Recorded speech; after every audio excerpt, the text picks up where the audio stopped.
Good morning, everyone. Today is day one of the We All Grow Latina Summit. I'm only going to be vlogging today because we are going to YouTube studios, and what better way than to put this on YouTube. So I can't wait. I don't know exactly what's in store, but I know it's going to be a good time.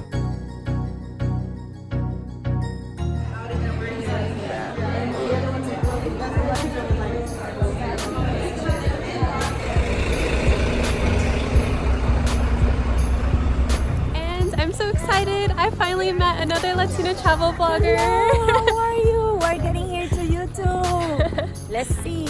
I don't know what we're gonna learn, but I can't wait. Commute, which is really nice. Okay. I got my name with YouTube on it. Of course, everyone else is filming as well because this is so cool. Have a little coffee shop. No se lo puse en medio.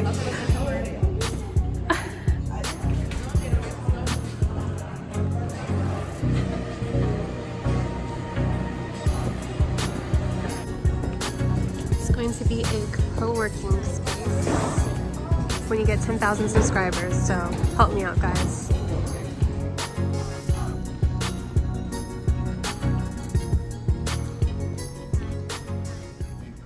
Search 360 video.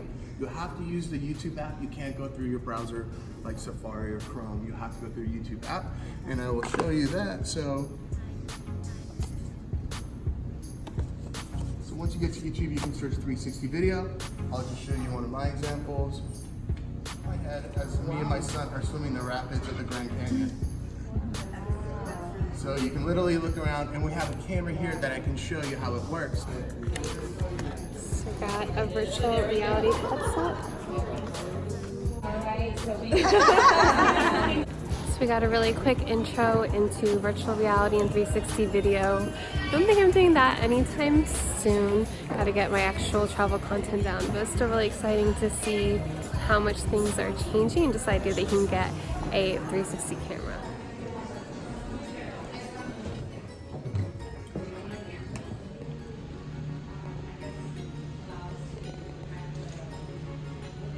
How cool is this? They have a whole studio where you can rent out equipment for when you're shooting here. They've got lights, they have different cameras, so much equipment.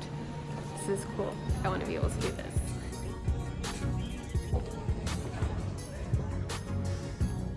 In the room, we have three very powerful female creators. Let's see who we have. So we have otra dominicana, Doralys, Dulce Candy. Welcome, ladies. Hello. So we're gonna keep it. I only have a couple of questions. Please ask questions. I think it's gonna be more valuable for you guys to ask them questions. This is a safe space, so you can ask them anything, and hopefully they can give us more insight. Any other YouTubers that inspire you, or that things that people that, oh my gosh, I wish I could do a video with that other creator? Well, when I started creating content, Michelle Fenn, I don't know if you guys know her. She kind of retired now, but she used to be a makeup/fashion blogger. And I used to adore her. I thought that her videos were so creative.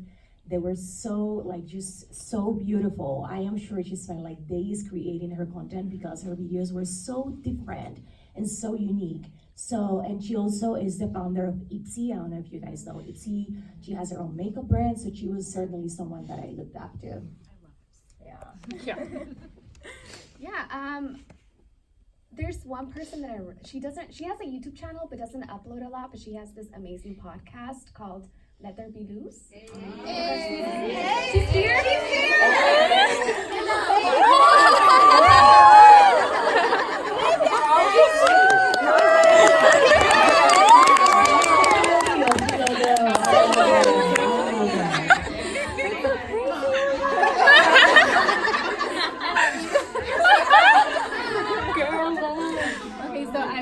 I've had this vision in my mind. I always bring her up because I love her so much.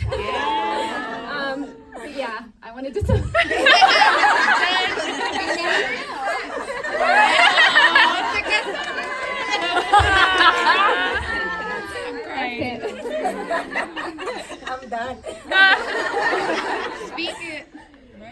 like Juan James in the audience.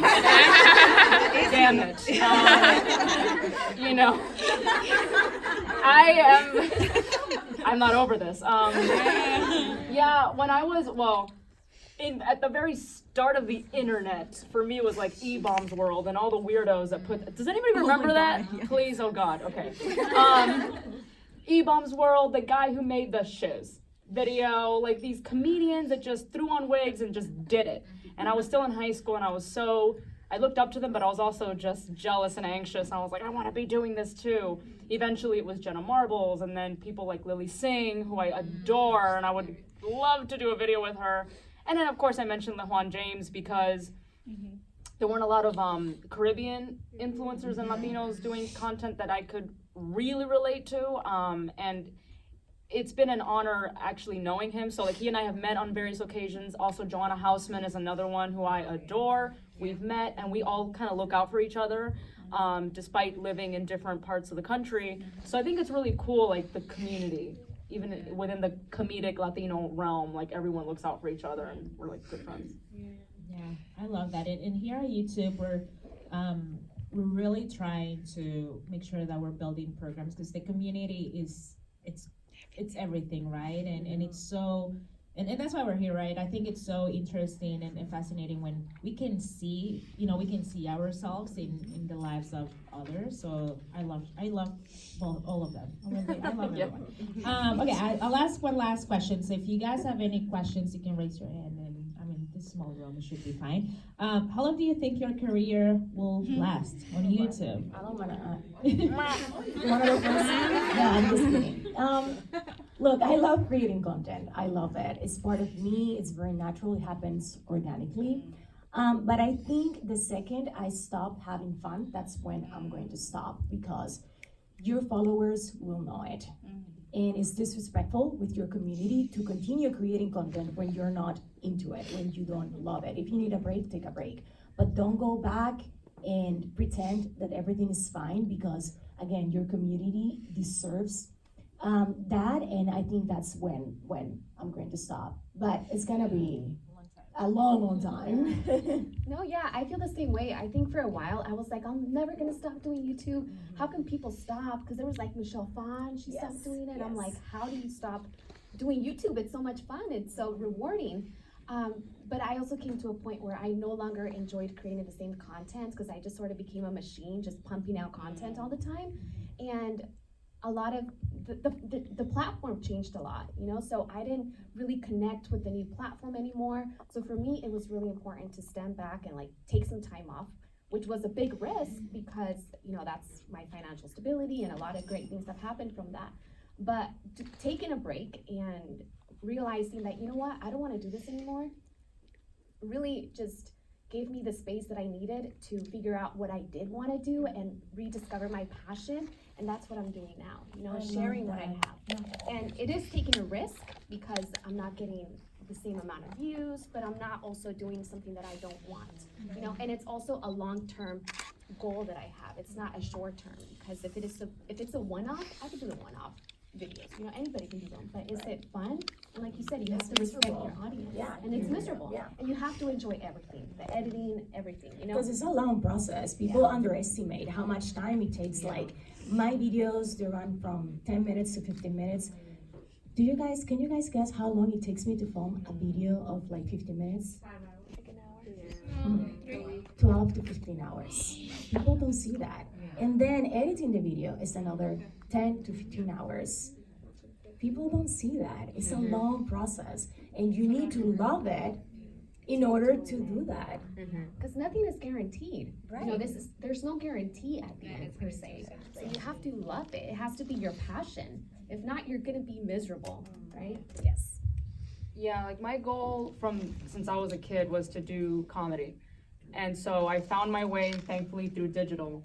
And that's why I went to film school, because I wanted to work in television. I want to have my own TV show someday. So the day that I stop producing on YouTube is the day that I have my own show on television. Is the day that I'm working in, or not even, it doesn't necessarily have to be my own show, but writing for TV, creating, acting. And slowly that's, you know, and digital has provided me with so many opportunities. Like right now voicing a Cuban character on a Cartoon Network show. You should all check it out. It's a Latino animated series called Victor Valentino on Cartoon Network. It's created by a Cuban Mexican Miami boy. And it's like, this opportunity wouldn't have come my way if it wasn't for my videos and proving myself. So it's like, for me, it's all like stepping stones, you know? And there's a lot of, it's funny because there's a lot of celebrities now that are going digital. Like Conan's going digital. You know, a lot of celebrities have their own, like look at Jada Smith. The Smiths have like their Red Table Talk.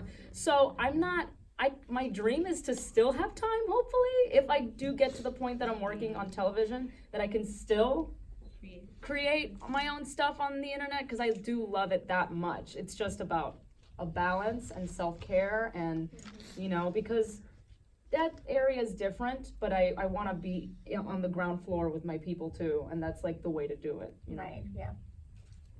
How do you deal with the hate? So when you putting out, you know, your content, your stories, specifically you were sharing that you were getting a lot of hate at the beginning. How do you deal with that? How do you empower yourselves? Because I think that's something that makes me nervous sometimes to share my own story. It's just a little bit of like, I just don't want to deal with the hatred, and I know that's silly, but you know, I'm sure you guys have dealt with that. I cry a lot. And so I'm not trying to be like I'm a badass and I can handle the critique, because no, I go through waves, especially when I work with brands sometimes, and then they do black posts where it's like they're sharing your video a million times, like to people that are not your audience. It's a bunch of 12-year-old boys with like questionable profile photos, and they're like, this just gave me cancer. You know, it's terrible. I'm telling you, those are the number one comments. Cringe. This gave me cancer. I want to punch a bunch of orphans. Oh my God. I know I'm being a little crazy, but these are the comments I get. I'm just being real here. And you're just like, or like one guy came after me saying like, you are making us look bad, and you know, stereotyping or whatever. And you get those, right? And it's so easy to get sidetracked by like a couple negative comments, and then like the same day, this happened 2 days ago, I was crying to my fiance, poor guy, and I'm getting this one comment of a really bad comment from someone, but then it's like literally 5 minutes before that, a woman sent me a whole paragraph on how my content gets her through her depression, and yet somehow the bad comment was eating me alive. It's not about brushing it off and not letting it bother you. It's gonna bother you depending on your personality type. You know, you can't change like that overnight, but it's about reminding yourself why you do it. And I always look at my grandparents' photos, and I'm like, and the fact that I want to represent Latinos and I want to make people laugh. And that keeps me going. I'm not a quitter, so I'm like, nope, I'm not letting these couple people just tear me down, because it's, you know, it's silly. Like, you have to just remind yourself, even if you're emotionally compromised, your brain has to put you in check. Like, girl, no, this is why you're doing it. Just cry, whatever you gotta do, just keep going, kind of a thing. I agree. Beautiful. I have nothing to add. That was beautiful. So next, Including all the terrible comments. What about content in Spanish on YouTube? What do you see in terms of the audience? Because obviously, if we live in the U.S., yes, there is a Latino community, and it's multicultural Latino community. But all around the world, I mean, this platform it's universal pretty much. So what are your thoughts on the Spanish content, the quality? Do we need more of it? What, you know, just, yeah. I think we need more of it. Yes, we do. Yes, Desperately, yeah. please. 100%. I feel like the American market is a little bit oversaturated right now, and there is plenty of space in the Spanish market for sure. So if you want to create content in Spanish, I do, and I love it. And there's plenty of space for all of you guys. Yeah. Anything, any text that you write on the description, anything translated into Spanish is really going to increase engagement also, and tap into a new audience. So it's great to even start a new channel just in Spanish, you know? Yeah. So It's just captioning is a big deal, not just for representation for those with disabilities. Were your family supportive in the beginning of your of doing YouTube? And if they weren't, are they now? I want to hear her story. Oh, my parents don't even know what I do.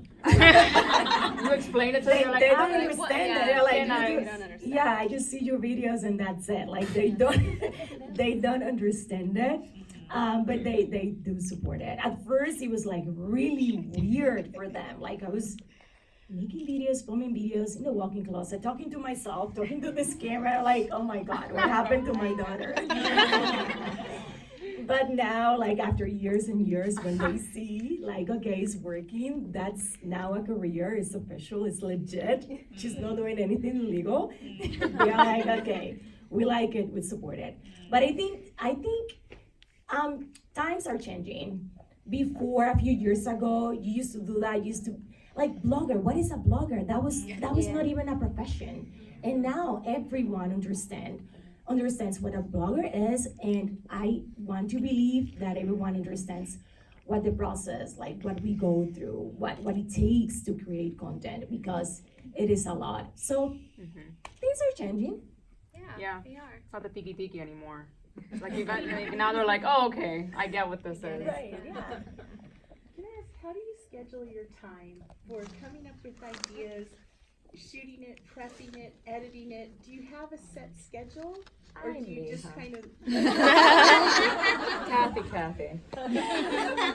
Well, no, I mean, that's why I'm taking a break, for instance, because, like, for me, with my sketches, I play multiple characters, so then it's like, it's a full production now, what's been happening. It's not like when I was at BuzzFeed. And BuzzFeed, you have to follow a specific model, like things that annoy Cubans. And it's like a list thing, right? So it's more formulaic. For me now, it's very dialogue heavy. You have to, plan it. And it's just me, my friend Kevin, and my friend Christina. It's just the three of us.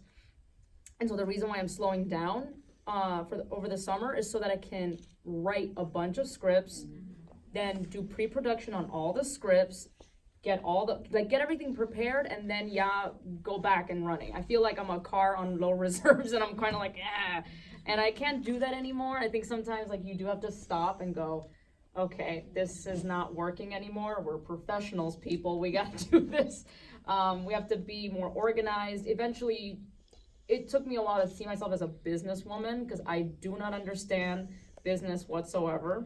But you become one. You do, yeah. It's not just the creative, so. You have to become a businesswoman. You have Yes. So planning and organizing is a big thing. Trello. Have you guys heard of Trello? Yeah. I just started using it. It's like game changer. Like it changed my life. You tell me about it, Yeah. because I have Trello is great. But I have a question regarding for new people coming into YouTube. You obviously have had your platform and your audience and you build it up, but right now because it's oversaturated, as you mentioned, what would you tell people to keep them inspired when they hear crickets or only their mom, their brother, are watching? Because that happens a lot too. But it is normal to go through that at the beginning. Like my first video, I'm telling you, like 5 people watch my first video, the second video, like it is absolutely normal. Consistency is the key. You need to keep pushing. You need to keep publishing. You need to keep posting. Don't give up. Of course, at first it's gonna be hard, so hard. But if you keep pushing, it's gonna work. It is gonna work. yeah, you can't let it is depressing. You're gonna be like, oh my God, what am I doing? And I tell a lot of my friends kind of in the same world as me, and they give up or like they've gotten really upset and they just want to give up on their channel. And I'm like, listen, you have to know why you're doing it to begin with. This is not about fame, it's not about money, and it's not about numbers. It just, if you put the focus on that, you're gonna get very disappointed. For me, the goal was just to have a platform, and then I would have a website with my content. It's still content. It's what got me a job at BuzzFeed. It wasn't me being the Nesquik bunny or a dog walker. That's what I was doing in Miami. I was doing my original channel for 4 years. I didn't get any money from that at all. And I was working Univision at night, doing like QC editing for telenovelas, Nesquik bunny mascot, and dog walking. This was all after film school. And I was like, I would come home. I was younger then, so I could do this. But I was, back in my day, but I was, you know, in my early 20s, so I would pull all-nighters and stuff like that, and like but if it wasn't for those videos that I did for 4 years to like not that many viewers, I wouldn't have gotten BuzzFeed. So it still opens doors for you career-wise. Not everyone's gonna be in the million. I don't even expect to ever hit the millions. I'm being real. I know if I hit 1 million subscribers one day, I'm like, what? Because it's been a slow climb for me still, despite everything. I'm still not considered a big YouTuber, like a, you know, Jenna Marbles, tú sabes. So I'm not trying to keep my eyes on that prize. My eyes are on the prize of creating content that's gonna, you know, make people laugh and hopefully land me more opportunities wherever they may be. So it's a mentality thing. What do you recommend in terms of equipment? Well, Okay. My husband is in the corner. He's the pro. Jenna's like, please don't. He has all the secrets. But yeah, we've done a lot of. Yeah, it's a challenge. Well, a really great camera to start off. I mean, it's an investment. You know, you want to invest because you want to produce beautiful, high quality content. And yes, you can do it with your iPhone.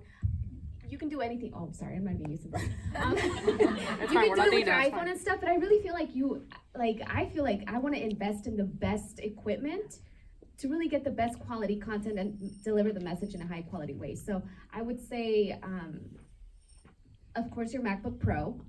Lightroom is, well, not Lightroom. Final Cut Pro? Final Cut Pro.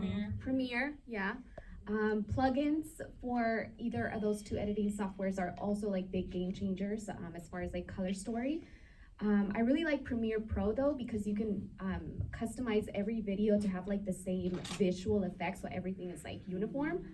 And then I also, we do like 3 lights, just 3 basic high definition lights. Yeah, and if I could chime in, you don't have to have an expensive camera. It's just a matter of the content that you're putting out.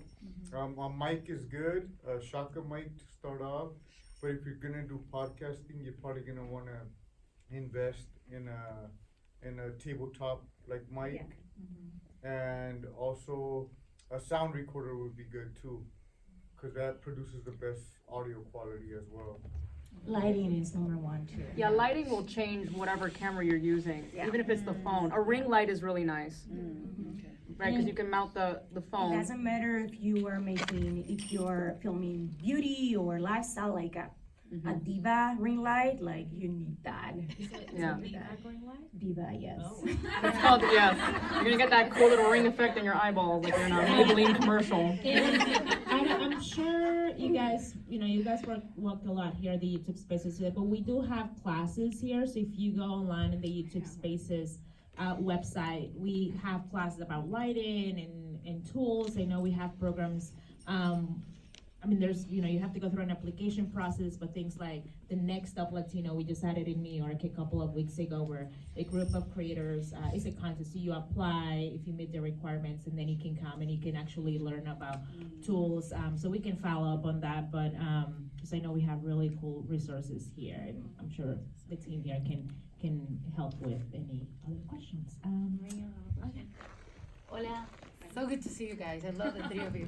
I have a question regarding, because I know you two are big, really big on Instagram as well, and you're huge in Facebook. How do you guys split your time? How do you do it? To me, it's so challenging. What do you do? Do you have a plan? Do you have certain days for YouTube, certain days for the other platforms? How do you do that? Good question. That's something that I am struggling with right now, because you need to produce content for so many different platforms, and it's so time consuming. I have a team, I have an editor that helps me with the videos, but it is a lot. And what I do is I film all my YouTube videos 1 week, so I can focus on Instagram, on whatever, Twitter, Facebook, whatever. So that's what I do. It helps. Of course, that week is absolutely crazy. It's a lot of work. So you do like the whole month that week? Yes. Or, okay. The whole month. And then that allows me to have time to film whatever I need to film for other platforms. I think it's also really great. For me, something that I started to implement is having like a series, like develop a series for Instagram, for example. So I'll have 5 scheduled videos that I film just for Instagram, and then they all go up strictly for that, right? I just started just strictly doing content for Instagram on that platform, and then on YouTube I focus on more self-love, development, creative, my creative expression, and then I just focus it on that. So I think having series on Instagram and also on YouTube really gives me a balance of what I need to shoot. Are they related? No, they're 2 different things. Yeah, they're 2 because I'm trying to bridge my audience and go a different direction. So I still have to feed the makeup and beauty, and that's how I do it through Instagram. But on YouTube, that's where I'm also taking my passionate career. Like my new road is what I'm paving. Yeah. But you need to plan it. You cannot just wake up one day and be like, today I'm filming. No, if you're serious about it, you need to plan it ahead of time. I produce my scripts ahead of time, a week before I have to film. Then I film all my YouTube videos. Then the next week I film my Instagram videos, and then the following week I just chill. But I plan it. It's been a long time. Yeah, scheduling absolutely everything. Yeah. It's been very vital. Yeah. Yeah, I have the same content across the board in terms of the actual video itself. Everything else, I'm kind of more like, whatever, I just took a selfie, I'm posting it. Again, I'm not very organized. My brain, I tried to be that person once upon a time with scheduling, and that did not work out for me, and I had to be okay with that. Be like, that's who you are, Jenny, that's fine. When it comes to my videos, though, I do 1920 by 1080 on YouTube, and then I make it into a 1:1 ratio for Instagram and Facebook. It's the same video. It is kind of double the work in a different way, whereas you guys make different content for the platforms. It's the same video, but then I have to readjust the sizing, move everybody around, and then it's what it's called meme style. So at the top bar, you see the title, and then in the bottom is where the subtitles are burned in, which is also a lot of work, but it does better than SRT, for me at least. SRT is the captions that you do separately, and people can choose to select captions or not. But my audience, bless their hearts, Facebook especially, they're older. A lot of abuelitas, they don't know where that is. Don't that caption. I'm like, So, and then it works great because then Instagram does not have a captioning system yet, so it's already there in the video. So it's a lot of work, but in the end, it works out for me. Everything else though is just more like how I feel. Maybe that'll change with this break, that I'll figure something out. But someone recently introduced me to the When to Post app, and that tells you the top 3 times to post on Instagram. I'm always studying my audience and SEO in general to figure out when is the right time to post on these platforms. But as other than the videos, there's no real planning. It's just how I feel in that moment. Oh, let me share this with them right now, kind of a thing. Do you have the same engagement on YouTube and Facebook, having that they're the same video? No, Facebook does better, wetter usually. Oh, okay. And the audiences all my audiences are very different, like politically, like age, like it's ridiculous. So it's like I still tailor certain things to each platform, but that's not related to the video itself. The video is the same. Yeah. But my Instagram and YouTube audiences are a lot younger. Okay. And Facebook's like the oldest audience, yeah. I think also creating previews of like the video that you did to watch the rest, check it out on YouTube. I think that's really awesome too.